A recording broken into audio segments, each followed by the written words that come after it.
Alright guys, this will be the week 9 intel video.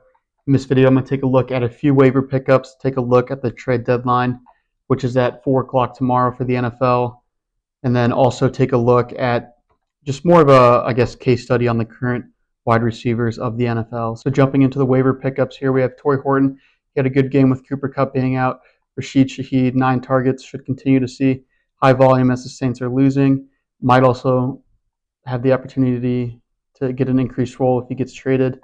Sam Darnold, 37-point game. With Jaden Daniels getting hurt, I'd assume we're going to see Sam Darnold slide into Colts starting QB position. But regardless, just worth getting picked up at this point. And then Chris Rodriguez Jr., he got some pretty good run in that game last night. I didn't get to watch very much of it. I was crashing out on Twitter yesterday because of the NASCAR championship. But 12 carries, got a touchdown, 60 yards. Solid performance there. So here are some potential moves that I wanted to take a look at. First one, Jacoby Myers getting traded. The teams are just teams that I've seen on Twitter, heard fantasy guys talking about. But so if Jacoby Myers gets traded, I think the only potential increase opportunity would be if he went to the Giants. There he'd probably get a solid receiving role. Those other two places, he'd be the wide receiver too, and I just don't think that he would be a focal point on those teams. And I don't think it would have that much of an effect on the Raiders. Wide receivers currently, they pretty much run their offense through Gentry and Bowers anyways. Breece Hall, I've heard Chiefs and the Vikings. If he goes to the Chiefs, I think his fantasy productivity would decrease. Kareem Hunt gets a majority of those goal line carries. Not that Breece Hall was getting a ton of those anyways, but just anytime they get inside the 10, it'd probably be Kareem Hunt territory. And then for the Vikings, I think it could actually be a pretty good opportunity for him if this Aaron Jones injury keeps him out, and they faded Jordan Mason here recently. So I also think this would be obviously a big boost to Isaiah Davis's stock. It would make him a startable running back.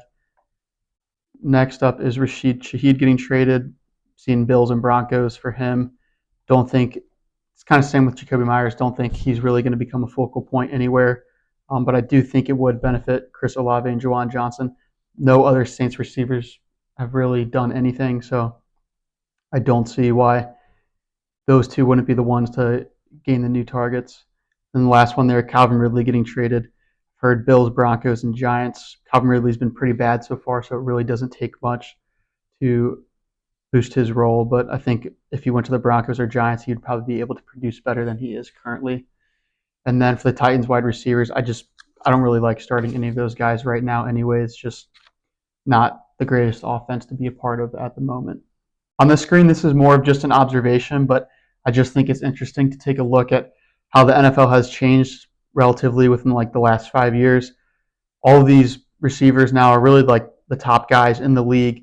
And you can see I listed that height range and weight range. And just interesting because a lot of the old receivers were either super tall, super big, physical players like Julio Jones, AJ Green, Calvin Johnson, or like quick guys like Antonio Brown that didn't have the physicality that these guys have. But just think it's interesting because pretty much all of these players can play outside, can play the slot, and their teams really focus on getting them the ball regardless of where they line up. So I just thought that was something interesting to look at.